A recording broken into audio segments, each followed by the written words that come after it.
-50 degree Celsius बर्फबारी के बीच डटी सेना, समंदर के रास्ते आने वाली हर मुसीबत के लिए तैयार नौसेना, अप्रत्याशित मौसम से जूझते जवान, एयरमैन की हिम्मत और लगन, बॉर्डर पे आने वाली हर मुसीबत का सामना करते जवान, तटों की रक्षा में तैनात कोस्ट गार्ड, हवा, समंदर और जमीन, हर तरफ तैनात देश के बहादुर सिपाही।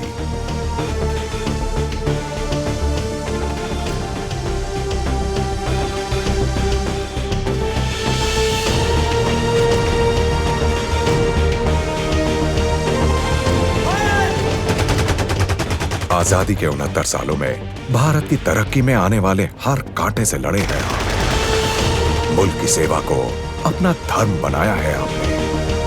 देश की सेवा के साथ अपने बच्चों के सुनहरे भविष्य के बारे में भी सोचा है आपने, और इस देश के भविष्य के लिए वोट भी तो दिया है आपने। भारत निर्वाचन आयोग ने आपके लिए पोस्टल बैलेट से वोट करने का प्रबंध किया हुआ है, और अब इस सुविधा को और बेहतर बनाने के लिए इलेक्शन कमीशन ने आप तक ये बैलेट इलेक्ट्रॉनिकली भेजने का प्रावधान किया है, जिससे आप तक इसका पहुंचना आसान और तेज हो गया है। आइए देखें कि एक सर्विस वोटर के रूप में आप कैसे वोट दे सकते हैं। क्या बात है यादव, बड़े खुश नजर आ रहे हो। अरे पाटिल, मेरी बहन की चिट्ठी है, कहती है कि अब वो 18 साल की हो गई है और वो अपना पहला वोट देने वाली है। जिस देश की रक्षा उसके भैया करते हैं, उस देश के सुनहरे भविष्य के लिए वोट करेगी। क्या बात है। अरे देश की युवा ऐसा सोचने लगी, फिर तो देश का भविष्य उज्जवल होना पक्का है। वैसे तुमने अपने आप को सर्विस वोटर के रूप में रजिस्टर किया कि नहीं? ये सर्विस वोटर क्या होता है? देखो, कोई भी व्यक्ति जो भारतीय सेना में है, वायु सेना में है या जल सेना में है, कोई भी व्यक्ति जो आर्मी एक्ट 1950 के तहत सेना में है, जो भी व्यक्ति स्टेट आर्म पुलिस फोर्स का मेंबर है और किसी और राज्य में पोस्टेड है, या फिर भारत सरकार की सेवा में कोई विदेश में पोस्टेड है, ये सब सर्विस वोटर की कैटेगरी में आते हैं। सर्विस वोटर्स अपनी पत्नी को भी सर्विस वोटर के तौर पे रजिस्टर कर सकते हैं। लेकिन अगर पत्नी सर्विस वोटर के साथ उसके प्लेस ऑफ पोस्टिंग में रहती हो तो ऑनलाइन जाना है www.servicevoter.nic.in पे। उस पे जाके फॉर्म नंबर 2 डाउनलोड करके भरना है। फॉर्म नंबर 3 विदेश में पोस्टेड ऑफिसर्स के लिए है। इसके साथ एक डिक्लेरेशन फॉर्म भी आता है, जिसे भरना बहुत जरूरी है। पत्नियों को अलग से रजिस्ट्रेशन नहीं करना है, आप ही को डिक्लेयर करना है कि आपकी पत्नी सर्विस वोटर के रूप में वोट देंगी। अच्छा, ये रजिस्ट्रेशन तो हो गया, लेकिन वोट कैसे देंगे?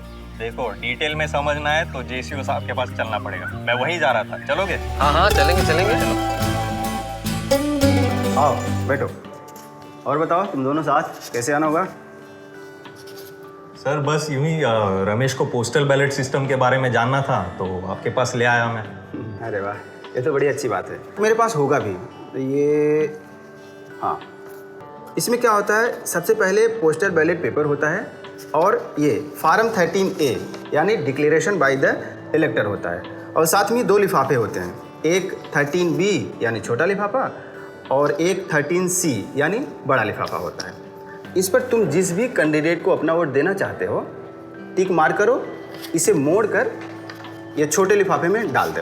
अब अगला प्रोसीजर ये होता है कि फार्म 13A यानी डिक्लेरेशन बाय द इलेक्टर, इसको भर कर साइन कर दो और अपने कमांडिंग ऑफिसर से इसको अटेस्ट करवा लो, और इस छोटे लिफाफे के साथ इस बड़े लिफाफे में इसको डाल दो।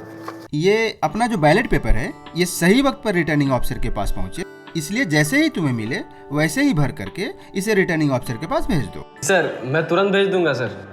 लेकिन सर, अगर बैलेट मेरे पास ही देर से पहुंचा तो? नहीं, अब बिल्कुल ऐसा नहीं होगा, क्योंकि इलेक्शन कमीशन इलेक्ट्रॉनिकली हमारे पास बैलेट को भेज देता है। तो डाक से आने वाला जो समय होता है वो बच जा रहा है, और हम बैठे बैठे अपना वोटिंग कर दे रहे हैं, और इस सुविधा का लाभ हम आने वाले इलेक्शन से उठा सकते हैं। लेकिन सर, ये सब मुझे मिलेगा कैसे?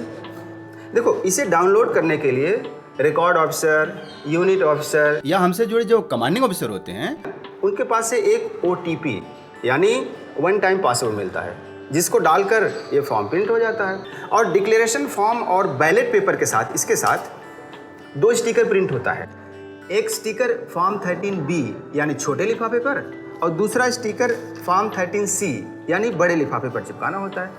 बाकी की प्रक्रिया बिल्कुल वैसे ही है जैसे नॉर्मल पोस्टल बैलेट की होती है। इतना आसान होता है सर सर्विस वोटर के लिए वोट देना? सर, अब मैं एक भी वोट अपना बर्बाद नहीं होने दूंगा।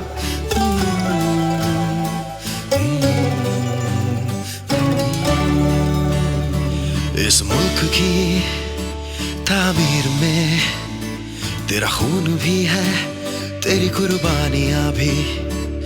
याद रखना के मुल्क ये महफूज है क्योंकि तू है। इस मुल्क का जर्रा जर्रा कर्जदार है तेरा, तेरे खून की हर एक बूंद से तूने इसे संवारा। तेरे मुल्क को हरदम तेरा साथ है जरूर